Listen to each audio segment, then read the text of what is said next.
Hi అండి, welcome to my channel RRS kitchen and vlogs. ఈరోజు మన వీడియోలో సూపర్ టేస్టీగా ఉండే రెస్టారెంట్ స్టైల్లో ఎగ్ కర్రీ అండి. ఇది ఏ విధంగా ప్రిపేర్ చేసుకోవాలో చూసేద్దాం. ఇది రైస్తో అయినా, బిర్యానీతో అయినా, పుల్కాతో అయినా, పరోటాతో అయినా, ఇదే కాంబినేషన్తో తిన్నా కూడా చాలా టేస్టీగా ఉంటుంది. దీన్ని ఏ విధంగా ప్రిపేర్ చేసుకోవాలో చూసేద్దాం. అంతకంటే ముందుగా మన ఛానల్ని ఎవరైతే ఫస్ట్ చూస్తున్నారో సబ్స్క్రైబ్ చేయని వారు సబ్స్క్రైబ్ చేసుకుంటే పక్కన ఉన్న బెల్ని క్లిక్ చేస్తే నేను పెట్టే ప్రతి నోటిఫికేషన్ మీకు వస్తుంది. దీనికి కావాల్సిన ఇంగ్రీడియంట్స్: 2 ఉల్లిపాయల్ని ఈ విధంగా సన్నగా కట్ చేసుకోవాలి. కొత్తిమీర తరగాలి.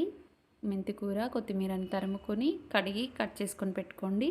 అలాగే 2 టమాటాలని చిన్నగా కట్ చేసుకోవాలి. నేను ఇక్కడ 4 ఎగ్స్తో ప్రిపేర్ చేస్తున్నాను. 4 ఎగ్స్ని వాటర్ వేసుకొని లైట్గా సాల్ట్ వేసుకొని ఉడికించుకోవాలి. ఇది ఉడికేలోపు ఒక మిక్సింగ్ బౌల్ తీసుకోండి. అందులో 2.5 టేబుల్ స్పూన్ వరకు పెరుగుని వేసుకోవాలి. 1 టేబుల్ స్పూన్ వరకు కారం, 1 టేబుల్ స్పూన్ వరకు సాల్ట్, 1/2 టేబుల్ స్పూన్ వరకు పసుపుని వేసుకోవాలి. ఉప్పు, కారం, పసుపు పట్టే విధంగా పూర్తిగా మిక్స్ చేసుకోండి. 2 మినిట్స్ వరకు మిక్స్ చేసుకొని ఈ బౌల్ని పక్కన తీసుకుందాం. ఎగ్స్ చూద్దామండి. ఈ విధంగా ఉడికిన తర్వాత వాటర్ మొత్తం వంచేసుకొని కూల్ వాటర్ వేసుకొని ఎగ్ పైన ఉన్న పెంకుని తీసేసుకోవాలి. ఈ విధంగా పూర్తిగా తీసేసుకోండి ఎగ్స్కి.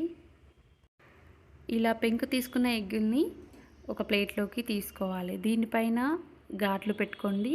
ఈ విధంగా ఘాట్లు పెట్టుకోవడం వల్ల ఉడికినప్పుడు మసాలా అంతా ఇక పట్టి ఎగ్స్కి చాలా టేస్టీగా వస్తుంది.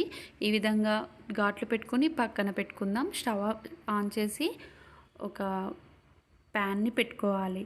ప్యాన్ అనేది బాగా హీట్ ఎక్కిన తర్వాత ఆయిల్ని వేసుకోవాలి.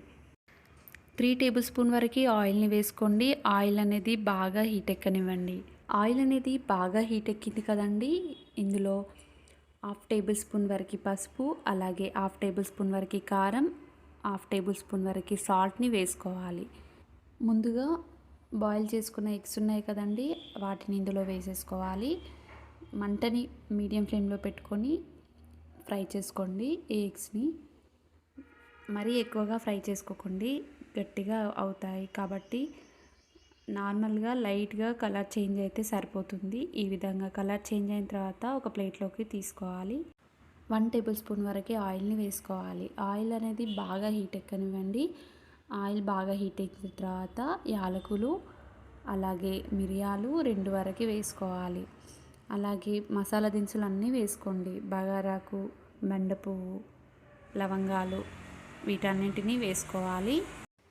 బగారాకు 1/2 ఇంచ్ వరకు వేసుకోండి. అలాగే దాల్చిన చెక్క ఎక్కువ వేసుకోకుండా 1/4 ఇంచ్ వరకు వేసుకోవాలి. ఇవి వేసిన తర్వాత బాగా ఆయిల్లో ఫ్రై అయ్యే విధంగా ఫ్రై చేసుకోండి.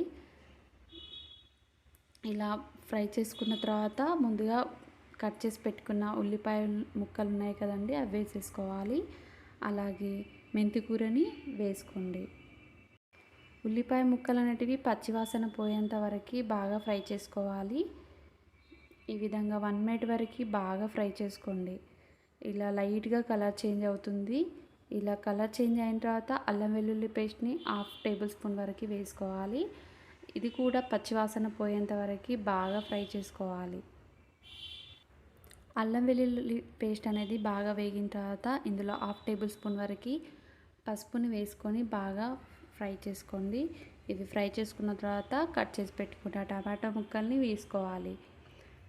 మీ ఇష్టం అండి. నేను ఇక్కడ 2 టమాటాలని కట్ చేసుకొని వేసుకున్నాను కదా, మీరు మిక్సీ పట్టుకొనైనా టమాటో ప్యూరీని వేసుకోవచ్చు. నేను ఈ విధంగా కట్ చేసి వేసుకుంటున్నాను. ఇది ఒక 1 మినిట్ వరకు వేగనివ్వాలి. ఇలా వేగనిచ్చిన తర్వాత ఇందులో కాజుల్ని వేసుకోవాలి. నేను ఇక్కడ 4 to 5 వరకు కాజుల్ని ఇలా కట్ చేసుకొని వేసుకుంటున్నాను. ఇది తాలింపులో అయినా వేసుకోవచ్చు, లేదా ఈ విధంగా అయినా వేసుకోవచ్చు. ఇలా వేసుకొని మూత పెట్టుకొని జస్ట్ 5 మినిట్స్ వరకు ఉడికించుకోవాలి. 5 మినిట్స్ తర్వాత మూత తీసి చూడండి. ఒకసారి కలుపుకొని ఇందులోకి ముందుగా ప్రిపేర్ చేసుకున్న పెరుగు ఉంది కదండి, ఉప్పు కారం వేసుకొని ఆ బ్యాటర్ని ఇందులో వేసేసుకోవాలి. ఇందులో వేసుకొని ఒకసారి కలుపుకొని అందులో కారంని వేసుకోండి. 2 టేబుల్ స్పూన్ వరకు కారం, మీకు టేస్ట్కి సరిపడంత సాల్ట్ని వేసుకోవాలి. అలాగే ధనియా పౌడర్ని 1 టేబుల్ స్పూన్ వరకు వేసుకోండి. చాట్ మసాలా పౌడర్ని 1/2 టేబుల్ స్పూన్ వరకు వేసుకోవాలి. ఇదంతా ఒకసారి కలుపుకోండి. ఈ విధంగా కలుపుకున్న తర్వాత వాటర్ని వేసుకోవాలి. 1/2 గ్లాస్ వరకు వాటర్ని వేసుకొని మొత్తం కలుపుకోవాలి. ముందుగా ఫ్రై చేసి పెట్టుకున్న ఎగ్స్ ఉన్నాయి కదండి, అవి ఇందులో వేసేసుకొని మంటని మీడియం ఫ్లేమ్లో పెట్టుకొని ఒక 15 మినిట్స్ వరకు ఉడికించుకోవాలి. మూత పెట్టుకొని ఉడికించుకోండి 15 మినిట్స్ వరకు. 15 మినిట్స్ తర్వాత చూడండి, ఆయిల్ అనేది ఈ విధంగా సపరేట్ అయ్యి కర్రీ అనేది రెడీ అవుతుంది. కొత్తిమీర వేసుకొని మరొకసారి మూత పెట్టుకొని ఒక 2 మినిట్స్ వరకు వదిలేయండి. 2 మినిట్స్ తర్వాత మూత తీసి చూడండి, ఆయిల్ అనేది పైకి తేలి ఎగ్ కర్రీ అనేది రెడీ అవుతుంది. చూసారు కదండి, రెస్టారెంట్ ఎగ్ కర్రీ సింపుల్గా ప్రిపేర్ చేసుకోవచ్చు. మీకు కనుక ఈ వీడియో నచ్చితే మీరు కూడా తప్పక ట్రై చేసి చూడండి. మా ఛానల్ కనుక నచ్చినట్లయితే please subscribe and like and share and comment. Thank you for watching. Bye friends.